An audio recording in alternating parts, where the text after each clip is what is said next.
When Farmer's Almanac announced it was looking for Farmer of the Year, two Easton residents who knew Patti Popp of Sport Hill Farm decided she was the perfect candidate for the honor. Laura Maudlin and Paula Barker nominated Popp, who was then one of three farmers from around the country chosen as the tops in the United States. Easton Courier editor Nancy Doniger got a chance to sit down with Patti during a busy harvest time to catch up with her on what they're doing at Sport Hill Farm. It is quite an honor and a definite boost in my ego a little bit when I'm so tired during this growing season. I'm blessed to have people that, wrote about me, that support me.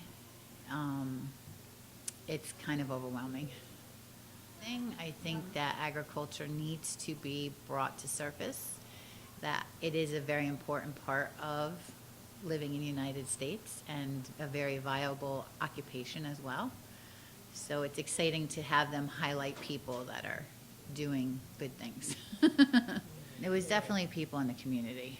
I'm very active on social media, so I find things and I'll post about it. So my friend Laura had found it and did write a beautiful paragraph that was submitted, and Paula Barker. So that's, I guess, got the wheels turning. I am not, aware of what exactly rolled into the Farmer's Almanac and what their whole details were in nominating and whatever, but I know they had a lot of obviously awesome farmers in the United States, and to be picked as one of them is truly an honor. Actually, in our area, and in Fairfield County, it's very expensive to farm, properties, very pricey. We fell into this, we didn't expect to do this, but we've grown through the years slowly. So we moved to Easton. I fell in love with the historic house, 1740. My husband fell in love with the land. Okay. It was a good match. My husband was a landscaper. I worked for an orthopedic physician at the time, and I had for 15 years, but we had our family, and I was a stay-at-home mom for a while, and we acquired the property next door, and that's when my husband kind of suggested, why don't we try starting a farm? And so down came the trees. And it's definitely been a slow, gradual process. I had to think outside the box a little bit to get my name out there, because we are blessed to be in a town where we have a lot of local agriculture that's been around for years and years and years. So to be the newer person, it's a little challenging. So we had started the CSA program in our town, gosh, it has to be 15 years ago. And I had heard about it from Vermont, and that's kind of what took us to a different level and brought people to me. And the CSA, that's Community supported agriculture, yes, where families subscribe to a farm. You pay us in the winter when we don't really have things growing, and in the summertime or in the spring when we begin, we do a 20-week program. So they begin the first week of June and go through mid-October, where they come once a week and they pick up a share of what we have grown and harvested, and they bring it home, and we send emails out with recipes and everything. So that, and then in the mix of that, I made a good relationship with Uncle's School, because actually somebody who was working on our house when we were redoing it had a teacher there, and they were changing over to a sustainable eating program. So it was good for me to get rid of my produce. So they would do like breakfast for lunch when I had too many eggs, and it was really fun. And then the headmaster came to me and said, would you be interested in doing a farm camp? And so that's where the birth of the farm camp came. Since then, it's just kind of evolved, and all I can do is share what I've learned. I mean, we've talked to old farmers, we've read things, but it's really a hands-on experience. Everybody's property's different, everybody's area is different. What grows well for me might not grow well for others. So it's really been a lifestyle change too, because it's not a job, it's a way of life. So we own the property here, which is 9 acres, but we lease a lot of property throughout Easton. We're at the elementary school, which they lease 5 acres to us. We have to be careful there because there's no fencing, so we have a lot of animal issues. Oh, I bet. And then we're on Wilson Road, we're on Orchard Lane, and we're on Maple Road. I mean, totally, we're farming about 40 acres. So we move our equipment around. We have fencing on 2 of the 4 properties.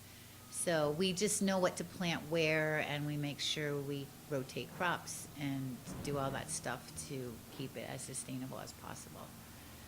But my husband is the backbone, obviously, behind me. So we've grown to a point where we both kind of have our ways. I'm the one who's more social media now. I mean, I am out in the field doing hands-on too, but I'm more teaching. We have this active market now, so it's grown and evolved into a whole different animal right now. But we started together, we planted together, we were really small, we went through the challenges together. I had nightmares of vegetables. Oh, I You know, like everybody does, don't they? But it's, I love it. I love the community I built. I love the people that come here. I just want people to feel welcomed and feel good and, understand what the process is, that little seed, that anybody plants a seed, grows into something so amazing that can feed families, and it really is a miracle.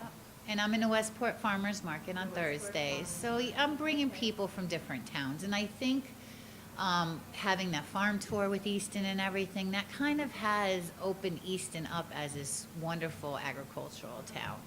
And so you do have people coming in, and you have 3 farms right on the strip here within, 5 miles of each other. So there's definitely stuff to do. The Easton Village store has the food, so people are starting to come out here. So it really is, I think, starting to come out, and people are excited and want to learn. And so that's what we just want to share with people, is the knowledge we've learned ourselves.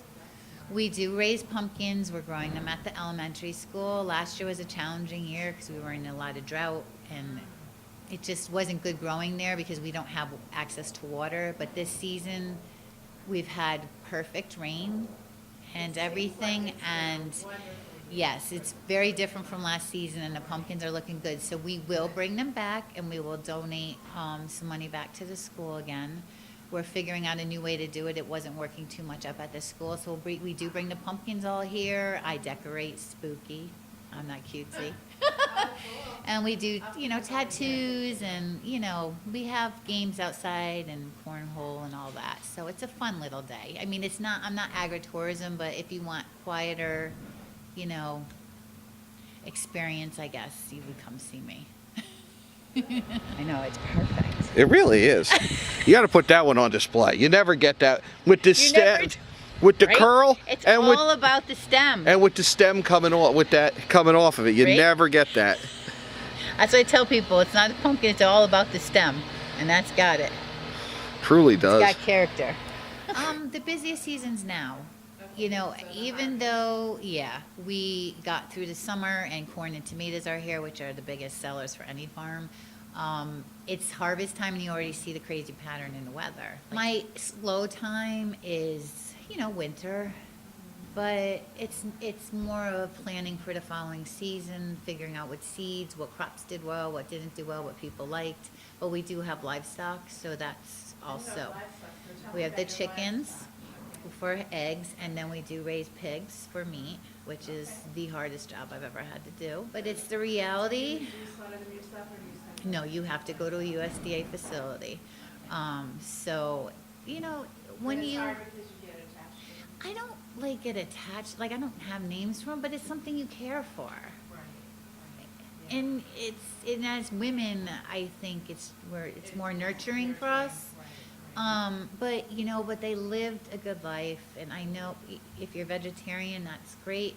I'm not. I'm more vegetarian based, but I do eat meat. But now, just because I've researched and educated myself, I need to know where my meat source is coming from. But I'm blessed to be in the Westport Farmers Market with somebody who raises chickens, so I get the chicken from her. So I really try hard to. Now, do you sell your meat there at the farmer's market, or does that I'm going to start, yes. We have it here, but I'm going to start selling it in Westport as well.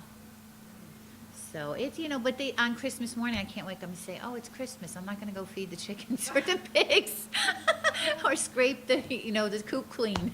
It's not the reality. I do look back and say, well, if I had a real job, things would be different.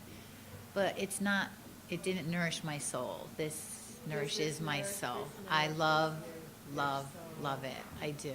It really is amazing to be so in tune with nature, and like I knew the switch when it switched to fall, even though it doesn't say it on the calendar, like the sun changed and the lighting, and it's just exciting. I'm up with the weather and up with the sun. In the summer, I'm up at like 5, and I can go all the way to 11 at night. And now I feel myself like slowing down like everybody else because it's darker earlier Right, and later. And, you know, it's a seasonal change. And we let our chickens do the same thing. Like, I don't like the coop for eggs because we will close in the winter. It's just not economical to heat this place. It's not insulated. So we're basically a seasonal place. Okay, so Mhm. what are your? So we close right before Christmas. Basically, we try and open, you know, May, sometime in Okay. May through mid-December.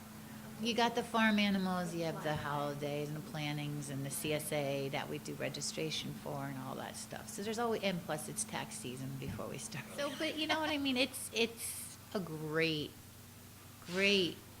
way to, you know, to spend your day. I mean, look at my office is outside. It's beautiful. It's not fun in the rain, but I can't tell CSA people, I'm sorry, we're not picking because it's raining. So you put your rain gear on, you go out. You'd be like a little kid, you splash in the puddles. So if you could do it all again, would you do it? Would you? I would, but I'm glad I began it a little naive. Because I think if I knew all the things I know now, I would have been overwhelmed and scared and been like, no, I can't do this. So sometimes you just have to jump into something blind and just have faith that it's going to be what it's going to be. Now you have children, you have 2 boys? I have 2 boys, yep. They Are they- basically raised on the farm, so Are they they're interested in being No. another generation farmer? No. not, so- that's why I have to do my summer camp. Because I have Okay. faith that somebody's going to come back and Someone carry it will on. come back and carry it on. That I planted the seed when they're little and they'll go through college or even after and say, you know what, that was pretty cool working on a farm. Maybe I'll go work for someone or start my own. So Nice, because your family, this is not. this something wasn't in that- our blood, no. This was just a brand dream. new. A dream. A crazy dream Nice. that we made happen, totally.